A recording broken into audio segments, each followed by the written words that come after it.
ప్రియ సహోదరులారా, అందరికీ వందనములు.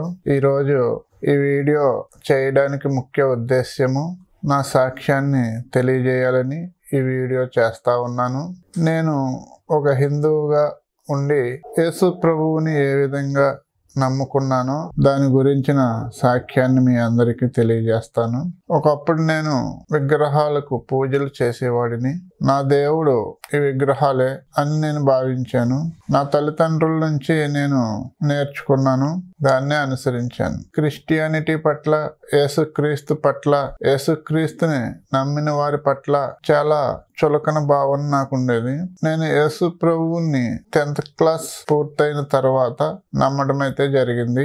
నేను యేసు ప్రభువుని ఎరిగిన సమయంలో మరి నాకెవరైనా యేసుక్రీస్తు గురించి తెలియచేయాలి కదా, లేదా నేను ఎక్కడైనా వినాలి కదా.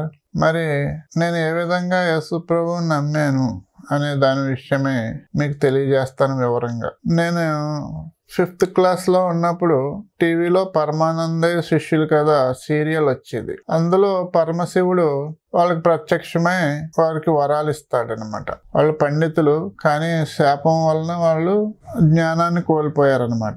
అయితే చివరిలో ఆ యొక్క శిష్యులకి ప్రత్యక్షమయ్యాడు పరమశివుడు. ప్రత్యక్షమైనప్పుడు వాళ్ళు మరలా తమ జ్ఞానాన్ని పొందుతారు. అదే ఆ సీరియల్ చూసి నేనేం చేశానంటే 5th క్లాస్లో ఉండగా నేను కూడా శివుడికి తపస్సు చేసి వరాలు పొందాలని ఒక రోజు స్కూల్ మానేసేసి తపస్సు చేయడానికి వెళ్ళాను. నేను తణుకు ప్రాంతంలో నివసిస్తాను.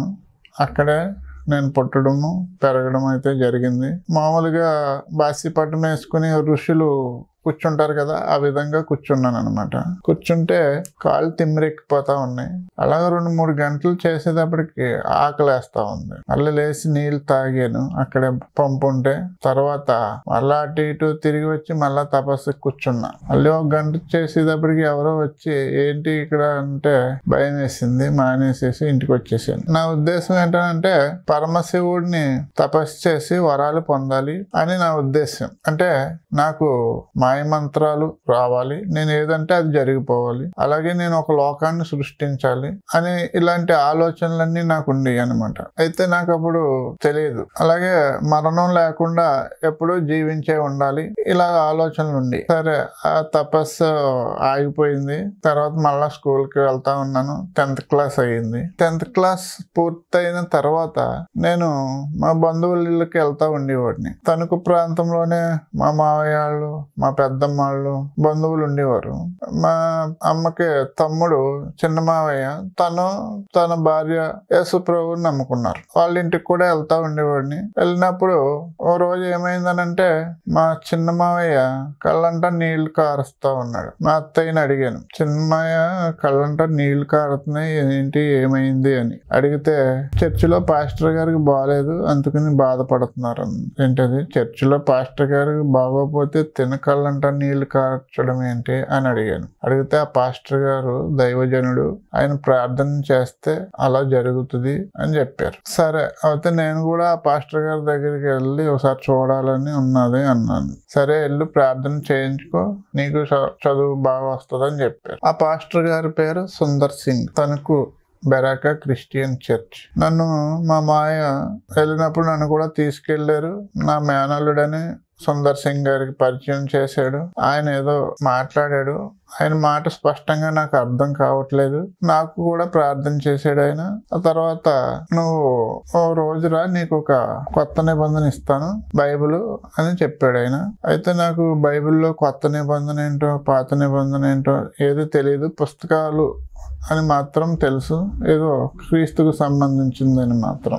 ఆ తర్వాత ఇంటికి వచ్చేసిన తర్వాత మా అత్తయ్య వెళ్ళావు కదా, ఏం జరిగింది ఏంటి అని అడిగింది. ఇలా వెళ్ళాను, ఇలా ప్రార్థన చేశారన్నాను. సరే, బైబిల్ ఏదో ఇస్తానన్నారన్నాను. కొత్త నిబంధన మంచి బైండింగ్తో ఉండే 2 బుక్స్ అక్కడ ఉన్నాయి, ఒకటి తీసుకున్నాను. ఆ తర్వాత ఇంకా పాస్టర్ గారు ఏదో బుక్ ఇస్తానన్నారు కదా, అది కూడా తీసుకుందామని తర్వాత మరలా వాళ్ళ అబ్బాయితో ఇంకో రోజు వెళ్తే కొత్త నిబంధన ఆయన ఇచ్చారు, అది బైండింగ్ లేదనమాట. అయితే మా అత్తయ్య ఇచ్చిన ఆ కొత్త నిబంధన బైండింగ్ బైబిల్ చాలా బాగున్నది. సరే, ఇప్పుడు మరలా కాలేజీలో జాయిన్ అయిపోయింది. తనకు ఆర్ట్స్ కాలేజీలో హెచ్ఈసి గ్రూప్ ఇంటర్మీడియట్లో జాయిన్ అయ్యాను. ఆ తర్వాత కాలేజీకి వెళ్తా ఉన్నాను. నేను మా మావయ్య గారి ఇంటికాడ ఉండేవాడిని. ఎందుకనంటే నా తల్లి తండ్రి ఇద్దరు కలిసి ఉండేవారు కాదు. వారిద్దరికి గొడవల కారణం చేత దూరంగా ఉన్నారు. అయితే నేను 10th లో ఉండగానే మా అమ్మ చిన్న ఇల్లు కట్టించుకున్నది. తను అక్కడ ఉన్నది. నేను చదువుకుంటున్నాను కనుక ఆర్థిక ఇబ్బందులను బట్టి మా మావయ్య గారి ఇంటికాడ నన్ను ఉంచడం అయితే జరిగింది. మా మావయ్య గారి ఇంటికాడ ఉండి కాలేజీకి వెళ్తూ వస్తూ ఉన్నాను నేను. ఆ సమయంలో ఓ రోజు ఏం చేశానంటే, సాయంత్రం కరెంట్ తీసేసినప్పుడు బయట మడత మంచం వేసినప్పుడు అక్కడ మంచం మీద మా మావయ్య గారు పిల్లలు కూర్చుంటే లెగమంటే లెగలేదు. నేను మంచం ఇలా ఎత్తేసాను. ఎత్తెత్తి ఇరిగిపోయింది. చాలా బలంగా ఉండేవాడిని మనిషిని. దాంతో ఆ సౌండ్కి బయటకు వచ్చి నన్ను తిట్టడం అయితే జరిగింది. ఈ మడత మంచం ఎరగొట్టేసావు, అన్ని కోతి పనులే. ఇంకో ఇంటిగా ఉన్నప్పుడేమో అక్కడ రిటర్న్ దొడ్డి పైప్ ఎరగొట్టేసావు, గోళ్ళు ఎక్కడం చెట్లు ఉరగడం ఇదే పని నీకు అని నన్ను తిట్టారనమాట. తిట్టాక మంచం ఇరిగిపోయింది కదా, అది ఇరిగిపోతుందని తెలియదు. మడత మంచం బరువు ఒక సైడ్ కూర్చున్నప్పుడు ఎత్తితే ఇరిగిపోతుంది. మరి చెక్క మంచం ఎరగొట్టినందుకు తిట్లు తినడం అయితే జరిగింది. ఆ మరుసటి రోజు ఉదయం లేసాను. చాలా బాధగా ఉంది. రాత్రి మంచం ఎరగొట్టేశాను కదా తిట్లు తిన్నందుకు. బాత్రూమ్ లో ఏడుపు వచ్చింది, దుఃఖం వచ్చి ఏడ్చేసాను అనమాట. ఏడ్చేసాక అప్పుడు అనిపించింది, ఈ పాస్టర్ గారు, మా అత్తయ్య ఒక బైబిల్ ఇచ్చింది, పాస్టర్ గారు ఒక కొత్త నిబంధన బైబిల్ ఇచ్చారు. ఇది పట్టుకుని ఆ రోజు ఆదివారం అనమాట. మరుసటి రోజు చర్చికి వెళ్దాం, మనసు ప్రశాంతంగా ఉంటదని చెప్పి మా అత్తయ్య వాళ్ళ ఇంటికి పొద్దున్నే ఆ యొక్క బైబిల్ ఏదైతే ఇచ్చారో కొత్త నిబంధన అది పట్టుకుని మా అత్తయ్య వాళ్ళ ఇంటికి వెళ్ళాను. వాళ్ళు చర్చికి వెళ్తారు కదా ఆదివారం, వాళ్ళతో పాటు చర్చికి వెళ్ళాను. చర్చికి వెళ్తే అక్కడ చర్చిలో ప్రార్థనలు చేస్తా ఉన్నారు, పాటలు పాడుతా ఉన్నారు, దేవుని వాక్యం చెప్తా ఉన్నారు. అయితే నాకు ఏమీ అర్థం కావట్లేదు. నుంచుంటున్నారు, కూర్చుంటున్నారు, మళ్ళీ ప్రార్థన చేస్తా ఉంటున్నారు. ఈ విధంగా ఉన్నది. అంత క్రితం నాకు చర్చికి వెళ్ళడం అనేది ఎప్పుడూ లేదనమాట. అయితే ఆ రోజు మనసు బాగోక చర్చికి వెళ్ళడం అయితే జరిగింది. మధ్యాహ్నం 3 గంటలు అయింది. ఇంకా అవ్వట్లేదు, దగ్గర 3:30 అయింది. నాకు మధ్యాహ్నం 1 గంటకి భోజనం చేసే అలవాటు, ఆకలి అవుతా ఉంది. తిట్టారు కదా అంతకు ముందు రాత్రి. అందుకని నేను ఏం చేశానంటే మధ్యాహ్నం ఇంకా ఇంటికి వెళ్ళలేదు భోజనానికి. చర్చ అయ్యే వరకు వీళ్ళతో పాటు నేను కూడా అక్కడే ఉన్నాను అనమాట. తర్వాత ఇంటికి వచ్చాక 3:30-4 ఆ సమయంలో భోజనం అయితే చేయడం అయితే జరిగింది వాళ్ళ కుటుంబంతో. ఆ తర్వాత ఈరోజు చర్చికి వచ్చావు, బాగానే వచ్చావని మా అత్తయ్య అన్నది. అప్పుడు నేను అన్నాను, మనసు బాగాలేదు, ఇంటికాడ ఇలా జరిగింది అని చెప్పాను. చెప్తే వాళ్ళ పిల్లలు కూడా ఉన్నారు, వాళ్ళు విన్నారనమాట నేను చెప్పింది. అప్పుడు మా అత్తయ్య ఏం చెప్పిందని అంటే, నువ్వు యవ్వనస్తుడు కదా, బైబిల్లో సామెతల గ్రంథం అని ఉంటుంది, అది చదివితే నువ్వు తెలివి జ్ఞానం పొందుతావు, అది నీకు మంచి జరుగుతుంది అని చెప్పింది. అయితే కొత్త నిబంధన గ్రంథంలో సామెతల గ్రంథం లేదనమాట. ఇందులో చూస్తే దాంట్లో లేదు, ఇందులో లేదని అంటే ఫుల్ బైబిల్లో ఉంటుంది సామెతల గ్రంథం, అది ఉంటే అందులో చదవచ్చు అని అన్నది అనమాట.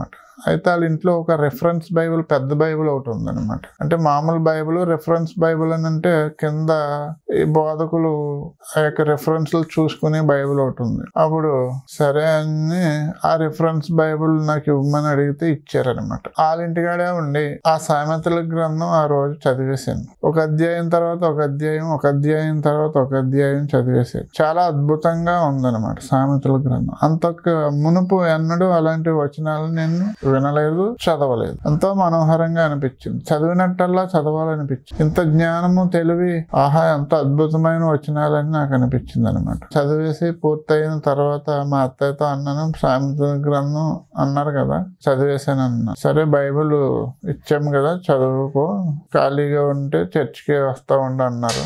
అప్పుడు నేను దేవుడి గురించి డౌట్లు అడగడం ప్రారంభించాను. ఏంటి అని అంటే, నేను దేవుడిని ఎరిగిన సంవత్సరం 1995.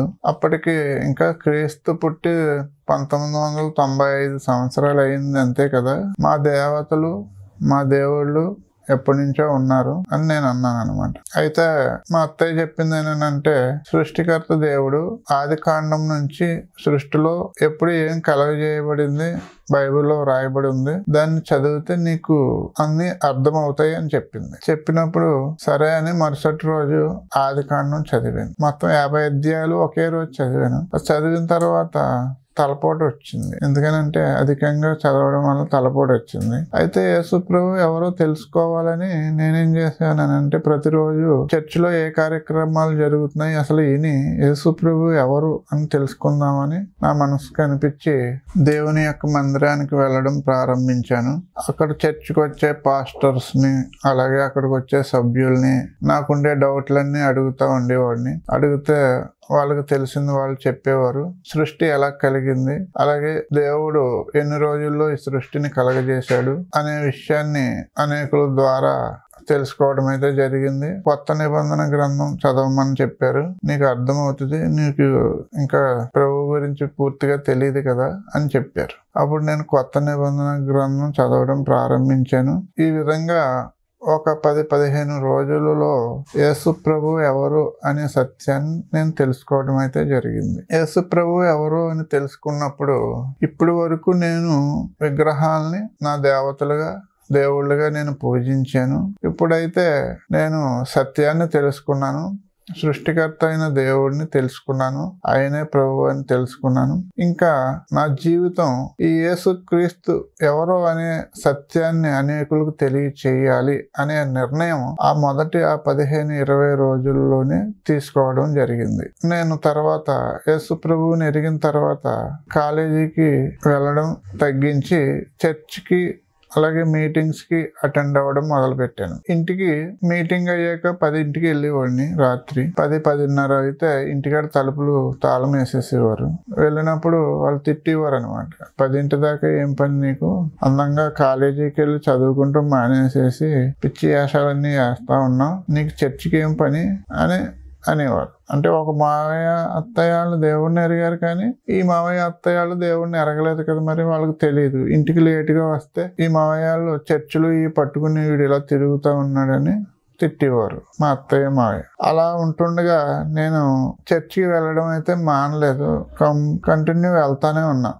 అయితే ఎక్కువగా బైబిల్ చదవడం, దేవుని గురించి ఆలోచించడం వలన తలపోటు విపరీతంగా వచ్చేది. నేను ఆ తలపోటు వస్తుందని చెప్తే మా పెద్దమ్మ గారు అబ్బాయి ఒక ఆయన ఉండేవాడు. తణుకులో అమెరికన్ హాస్పిటల్ ఉంటే తీసుకెళ్తే అక్కడ ఏవో మందులు ఇచ్చారు, శాంపుల్ మందులు. అవి మింగిన తర్వాత ఏమో తేడా వచ్చింది. తేడా వచ్చి ఆలోచనలు వచ్చేస్తా ఉన్నాయి, కంట్రోల్ లేవు నా ఆలోచనలు. నాకు ఒకదాని తర్వాత ఒకటి నిద్ర పట్టేది కాదు, చాలా ఇబ్బంది పడతా ఉండేవాడిని. ఇంటికాడ ఇలా ఆలోచనలు వచ్చేస్తున్నాయని చెప్తే తిట్టేవారు అనమాట. నువ్వు చదువుకునేవాడివి, చదువుకుంటూ మానేసేసి ఈ చర్చికిలు ప్రార్థనలు ఏంటి నీకు అని తిట్టేవారు. చర్చికి వెళ్ళేవాడిని. నా తల్లిదండ్రులు కలిసి లేకపోవడం, బంధువుల ఇంటికి కూడా బైబిల్ అట్టుకుని వెళ్ళడం, ఇవన్నీ చూసినప్పుడు వాళ్ళు ఏమన్నారనంటే, నేను చెప్పే మాటలను బట్టి వీడికి మెంటలు ఎక్కింది, వీడికి పిచ్చి పట్టింది, వీడు ఒక పిచ్చివాడు, ఆ రక్తము ఆ వంశము అని నిందించడం ప్రారంభించారు. నాకు చాలా అవమానకరంగా ఉండేది. పిచ్చి మాత్రం ఎప్పుడూ లేదు, కానీ పిచ్చివాడు అని మాట్లాడారు. దేవుణ్ణి అయితే విడవలేదు, మందిరానికి వెళ్తానే ఉన్నాను. కాలేజీ మానేయడం అయితే జరిగింది. ఇలా ఉంటుండగా మా అమ్మ ఇంటికి పంపించేశారు. నన్ను పంపించేస్తే మా అమ్మ నన్ను ఏ విధంగానైనా చర్చికి వెళ్లకుండా అప్ చేయాలని తన ప్రయత్నం తను చేసింది. తను ఏం చేసేదనంటే, చర్చికి వెళ్ళడానికి వీల్లేదు, మన దేవుడు ఉన్నాడు, చర్చికి వెళ్ళడం ఏంటి, ఇలాగా చాలా తిట్టిదనమాట. ఆ తిట్లు దారుణంగా ఘోరంగా ఉండి, ఓ రోజైతే మా అమ్మ నువ్వు చర్చికి వెళ్ళడానికి వీల్లేదు అని తిట్టింది.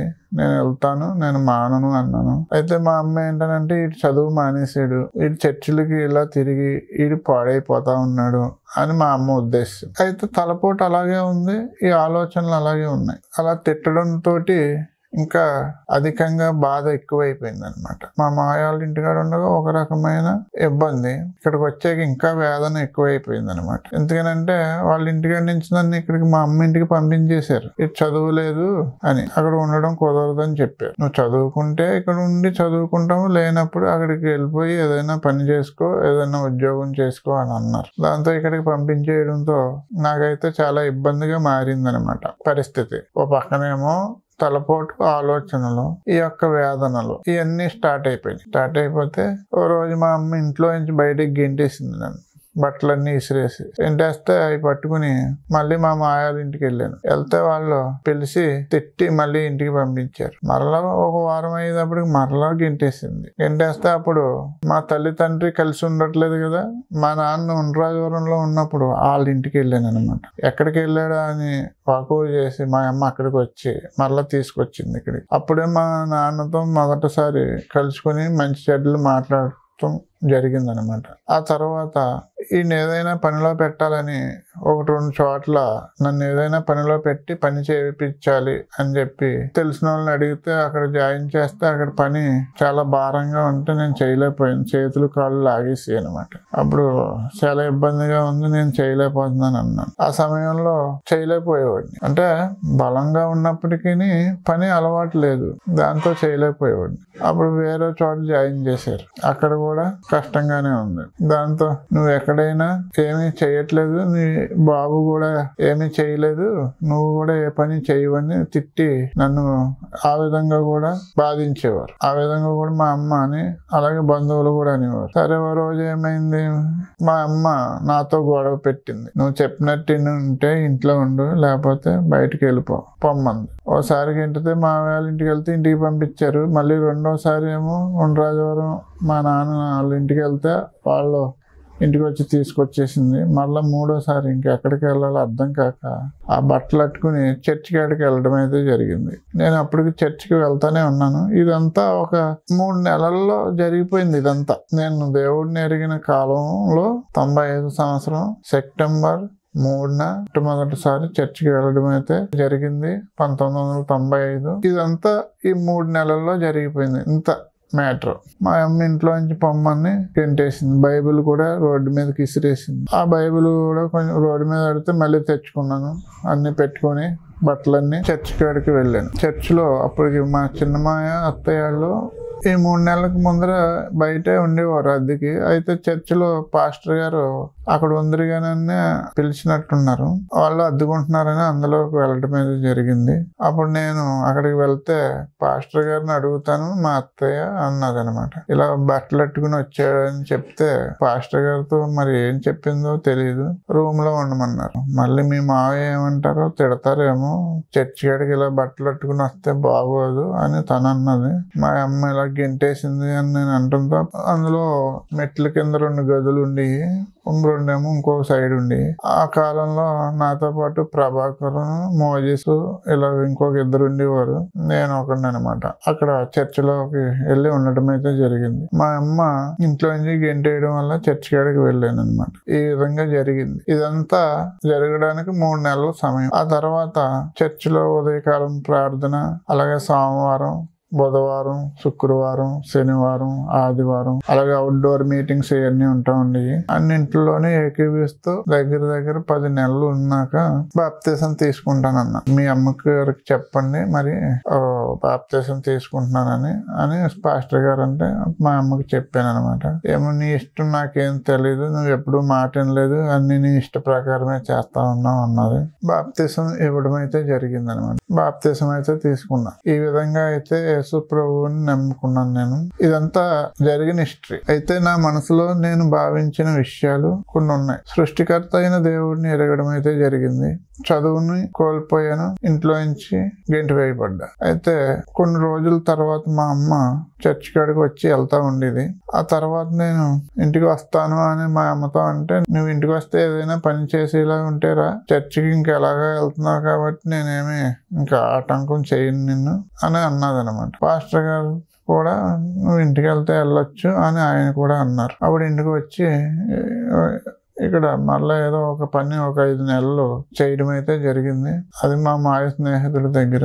అది కూడా అతను మంచిగా అన్ని వ్యాపారం ఎలా చేయాలనే విషయాలు ఇవన్నీ నేర్పడం అయితే జరిగింది. ఆ తర్వాత ఈ విధంగా ఒక 3 సంవత్సరాలు గడిచింది అనమాట. చర్చిలో ఉన్న సమయం, ఇంటికాడ ఉన్న సమయం, అలాగే నేను పని చేసిన సమయం ఏదైతే దేవుడిని ఎరిగిన నాటి నుండి ఒక 3 సంవత్సరాలు గడిచింది. ఇప్పుడు మా అమ్మ కర్ణాటక వెళ్ళింది. మా పెద్దమ్మ వాళ్ళు ఇల్లు కట్టుకున్నారు గృహప్రవేశాన్ని. కానీ అప్పుడు నేను కూడా ఇక్కడి నుంచి సైకిల్ తీసుకుని వెళ్ళడం, పాల వ్యాపారం చేయడం జరిగింది. మంచి ఆదాయం రావడం అయితే జరిగింది. నేనైతే దేవుడిని ఇడవలేదు, అలా కొనసాగుతూనే ఉన్నా. మరి తలపోటు ఏమైంది అని ఒక డౌట్ రావచ్చు. తలపోటు అయితే తగ్గలేదండి. 3 సంవత్సరాలైనా కర్ణాటక వెళ్ళినా కూడా తగ్గలేదు, అలాగే ఉంది తలపోటు. అయితే నా పని నేను చేసుకుంటా ఉన్నాను, అది నన్ను ఏమీ ఆటంకపరచలేదు. గంగావతిలో చర్చ్ ఉన్నది మాది. హెబ్రోన్ సహవాసం సుందర్ సింగ్ గారు బ్రాంచ్ ఒకటి గంగావతిలో ఒకటి ఏర్పాటు చేయడం అయితే జరిగింది. ఆ బ్రాంచ్ లో జాన్ అబ్రహం గారు అని పాస్టర్ గారు ఆయన ఉండేవారు. అక్కడికి వెళ్ళేవాడిని. అక్కడ వెళ్తుండగానే పాలాపారం ఒక 2 సంవత్సరాలు చేసిన తర్వాత పెళ్లి కుదర్చడం అయితే జరిగింది. మా అమ్మాయి గారు సిరిగొప్ప అమ్మాయిని, యేసు ప్రభువుని నమ్మిన అమ్మాయిని అయితేనే చేసుకుంటానని చెప్పాను. 2000 సంవత్సరంలో నవంబర్ 7న వివాహం జరిగింది. 2002 జనవరిలో మాకు ఒక పాప పుట్టింది. మళ్ళా 2005లో ఇంకొక పాప పుట్టింది. అయితే పెద్ద పాప పుట్టినప్పుడు నేను పాల వ్యాపారం మానేసి వ్యవసాయం చేయడానికి సిరిగొప్ప వెళ్ళడం అయితే జరిగింది. ఒక 9 ఏళ్ళు వ్యవసాయం చేశాను. ఈ విధంగా నా జీవితం కొనసాగుతూ వచ్చింది. సిరిగొప్పలో వ్యవసాయం చేస్తుంటుండగా కొన్ని ఇబ్బందులు ఎదురైనాయి నాకు. నేనున్న ప్రదేశంలో నాకుండే అత్త మామలు సహకారం అందించలేదు. నేను చాలా కష్టాలు పడ్డాను. అక్కడ కూడా సహవాసానికి సంబంధించిన చర్చి 17-18 కిలోమీటర్లు. ఆదివారం వెళ్ళలేకపోయేవాడిని. కొన్ని రోజులు బండి కూడా లేదు. అప్పట్లో పాలాపారం చేసినప్పుడు ఉంది కానీ తర్వాత బండి కూడా లేదు. వ్యవసాయం చేస్తూ అప్పుల పాలయ్యాను. ఓ రోజు అయితే చనిపోదామని అనిపించింది మనసుకి. కానీ చనిపోతే నరకానికి వెళ్తాను అని ఒక భయం మాత్రం ఉంది. ఎందుకంటే యేసు ప్రభువుని నమ్మాను కదా. ఆత్మహత్య మహాపాపం, అలా చేస్తే నరకానికి వెళ్తామని ఆ పని చేయలేదు. ఈ రోజున లోకంలో ఎంతో మంది ఆత్మహత్యలు చేసుకుంటూ ఉంటారు. యేసు ప్రభువుని ఎరిగిన కారణం చేత నేను ఆ పని చేయలేదు. దేవుని సన్నిధిలో కన్నీళ్లు కార్చి ప్రార్థన చేశాను. ప్రభువా, ఈ అప్పుల బారి నుంచి నన్ను విడిపించు. నా జీవితం ఇలా అయిపోయింది. నేను బాల్యంలో నిన్ను ఎరిగాను, నిన్ను నమ్మాను, నా పరిస్థితి ఇలా ఉంది అని దేవునికి మొరపెట్టుకుంటే 1 సంవత్సరంలో మంచి పంట పండి అప్పులన్నీ తీరిపోయి గట్టి ఎక్కడం అయితే జరిగింది. దేవుడు మేలు చేస్తున్నాడు. ఆ తర్వాత 2011 సంవత్సరంలో మొదట మా ఊరు ఏదైతే ఉందో నేను నా కుటుంబము ఆంధ్రప్రదేశ్ తనకు మరలా రావడం అయితే జరిగింది. ఇది 2025లో ఇప్పుడు ఈ వీడియో చేస్తా ఉన్నాను. ఎందుకంటే నా సాక్ష్యాన్ని తెలియజేయాలి, నేను ఏ విధంగా దేవుడిని నమ్మాను అనే దాని విషయమే. అయితే నేను ఇప్పుడు మీకు చెప్పదలిచింది ఏంటంటే, సృష్టికర్త అయిన దేవుడు సర్వాధికారి, ఆయన పరిశుద్ధ దేవుడు, ఆయన సమీపింపరాని తేజస్సులో ఉండేటువంటి మహోన్నతుడైన దేవుడు. ఆయన ఏ దేవుడైతే సృష్టిని సృష్టించాడో ఆ దేవుడే శరీర ఆకారములో మనుష్య కుమారునిగా కన్యక గర్భాన్ని యేసుక్రీస్తు ప్రభువుగా జన్మించాడు. ఆయనే ప్రభు అయిన యేసుక్రీస్తు. కనుక యేసు ప్రభు 2000 సంవత్సరాలకు పూర్వం లేడు కదా అని అడుగుతా ఉంటారు. కనుక సృష్టికర్త అయిన దేవుడు మానవ రూపంలో 2000 సంవత్సరాలకు పూర్వం వచ్చాడు. మనస్ఫూర్తిగా యేసు ప్రభువుని నమ్మాను. ఆయన నా పాప విమోచకుడు, నన్ను రక్షించే నా దేవుడని నేను నమ్మాను. పరిపూర్ణ విశ్వాసంతో ఆయన నమ్మాను, ఆయన్ని అంగీకరించాను. ఈ రోజున మీ అందరికీ ఈ నా సాక్ష్యాన్ని తెలియజేస్తా ఉన్నాను. యేసుక్రీస్తు ఎవరు అనంటే దేవాది దేవుడు, రాజులకు రాజు, ప్రభువులకు ప్రభు. ఆయన త్వరలో ఈ భూమి మీదకి మధ్యాకాశంలోకి రానై ఉన్నాడు. ప్రతి నేత్రము ఆయన చూస్తుంది. ఇప్పుడు ఈ మార్గం గురించి తప్పుగా మాట్లాడుతున్న వారందరూ కూడా ఆ రోజున మేము హేళన చేసిన ఈ దేవుడినేనా, మేము హేళన చేసింది యేసు ప్రభువునేనా, అయ్యో మేము ఎంత ఘోర తప్పిదం చేశాం, అయ్యో మేము విగ్రహాలను పూజిస్తూ పాపం చేశాం అని ఆ రోజున గుర్తిస్తారు. ఎందుకనంటే ఇది సత్యం. బైబిల్ అనేది సత్యం. యేసు ప్రభు జన్మించింది సత్యం. సత్యం ఆదియందు వాక్యం ఉండెను, వాక్యము దేవుని యొద్ద ఉండెను, వాక్యమే దేవుడై ఉండెను, ఆ వాక్యమే కృపా సత్య సంపూర్ణనిగా ఈ లోకంలో జన్మించెను. ఆ జన్మించిన ఆయన యేసుక్రీస్తు. కాబట్టి నేను సంపూర్ణంగా నమ్ముతా ఉన్నాను. బైబిల్ సత్య గ్రంథం. ఎవరైనా ఈ గ్రంథాన్ని కొని చదివితే వారు రక్షణ పొందుతారు. అంతేకాదు చనిపోయిన తర్వాత మోక్షాన్ని పొందుతారు. ఒక హిందువుగా ఉన్న నేను క్రైస్తవునిగా మారాను. నన్ను ఎవరు బలవంత పెట్టలేదు, ఒత్తిడి చేయలేదు. సృష్టికర్త అయిన దేవుడు ఎవరు, యేసుక్రీస్తు ఎవరు అనే సత్యాన్ని తెలుసుకోవాలనుకున్నాను. తెలుసుకోవడం అయితే జరిగింది. యేసు ప్రభువుని తెలుసుకోవడం అనేది అది జీవితంలో ఎంతో మధురమైనది. అది జీవితానికి సార్థకత అదే. ఎందుకనంటే యేసు ప్రభువుని ఎరుగుటయే నిత్య జీవం. అద్వితీయ సత్యదేవుడు అయిన ఆ సృష్టికర్త అయిన తండ్రిని, ఆయన పంపిన యేసుక్రీస్తుని ఎరుగుటయే నిత్య జీవం. కాబట్టి ఆ నిత్య జీవాన్ని పొందాలనంటే యేసే మార్గము, యేసే సత్యం అని బైబిల్ తెలియజేస్తా ఉంది. ఆయన కూడా నేనే మార్గము, సత్యము, జీవమునని ఆయన కూడా తెలియజేస్తా ఉన్నాడు. ఇది ఒక సత్యం. ఈ సత్యాన్ని నమ్మిన వారందరూ కూడా గొప్ప రక్షణను పొందుతారు. దేవుణ్ణి ఏ విధంగా ఎరిగాననేది, నా జీవితంలో కలిగిన కష్టాలు, ఇబ్బందులు ఇవన్నీ మీతో పంచుకున్నాను. మీరు కూడా ఈ వాక్యం లేక ఈ యొక్క మెసేజ్ విన్న మీరందరూ కూడా అసలు యేసు ఎవరో అని తెలుసుకునే ప్రయత్నం చేయండి. విమర్శలు చేయొద్దు. ఈ మతం అని చెప్పి విమర్శించొద్దు. యేసుక్రీస్తు ఎవరు అనే సత్యాన్ని తెలుసుకుని మీరు కూడా మేలు పొందండి. ఇప్పుడు నేను మేలు పొందా, మీరు కూడా మేలు పొందండి. మనుషులందరూ మేలు పొందాలి. మన భారతదేశానికి మేలు కలగాలి. దేశం అంతా క్షేమంగాను సంతోషముగాను, ప్రజలంతా సౌఖ్యంగాను ఉండాలి. ప్రపంచంలో ఉండే మానవులందరూ కూడా సంతోషంగాను సౌఖ్యంగాను ఉండాలి. బైబిల్ శాంతిని బోధిస్తా ఉంది. బైబిల్ ప్రేమను తెలియజేస్తా ఉంది. దేవుని ప్రేమను తెలియజేస్తా ఉంది. మానవుని మీద దేవునికి ఉండే ప్రేమను బైబిల్ తెలియజేస్తా ఉంది. మానవుల నిమిత్తమై తన ప్రాణాన్ని పెట్టాడు ప్రభువు. పాపాత్ములైన మనుషుల కోసం దేవుడు తన ప్రాణాన్ని పెట్టాడు. మనం చేసిన పాపానికి శిక్ష తాను అనుభవించాడు. ఇప్పుడు నువ్వు చేయవలసిందల్లా ఒకటే, యేసు నొద్దకు వచ్చి ఆయన ఎవరో అని తెలుసుకుని నీ పాపాలు ఒప్పుకొని ఆయన వేడుకుంటే ఆయన నీ పాపాలను క్షమిస్తాడు, నిన్ను రక్షిస్తాడు, నిన్ను మోక్షానికి చేరుస్తాడు. కాబట్టి ఈ సత్య మార్గాన్ని అందరూ తెలుసుకుని అందరూ మేలు పొందాలని ఈ నా సాక్ష్యాన్ని మీతో పంచుకుంటా ఉన్నాను. దేవుడు ఈ మాటలు విని మీ అందరిలో కూడా మార్పు తీసుకువచ్చును గాక. ఆమేన్.